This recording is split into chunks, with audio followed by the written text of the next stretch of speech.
எனக்கு ஒரு தம்பி இருந்தான். இப்ப அவன் செத்துட்டான்னு நினைச்சுக்கிறேன். கிளம்பு.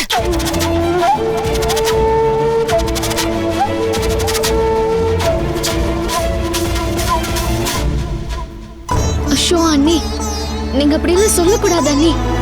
உங்க தம்பி சொல்றதா நிஜம். இத பாரு, உன்கிட்ட எல்லாம் பேச எனக்கு எதுவுமே இல்ல. அவன் தான் வேணும்னு ஓடி வந்து கல்யாணம் பண்ணிக்கிட்டல. கூட்டிட்டு கிளம்பு. ஐயோ, நீங்க நினைக்கிற மாதிரி எல்லாம் இல்ல அண்ணி. என்ன நான் நினைக்கிற மாதிரி இல்ல? பிடிக்காம தான் அவனை கல்யாணம் பண்ணிட்டு இப்ப அவன் கூடயே வந்து நின்னா அவனுக்கு சப்போர்ட் பண்ணி பேசிட்டு இருக்க. அக்கா. ஏய், அவ்வளவுதான் உனக்கு மரியாதை. அப்பா, அவனை வெளியே போக சொல்லுங்கப்பா. டேய் போடா. அப்பா போடா வெளியே. அப்பா போன்னு சொல்றேன்ல. அப்பா விடுங்கப்பா, நானே போறேன்ப்பா. விடுங்க.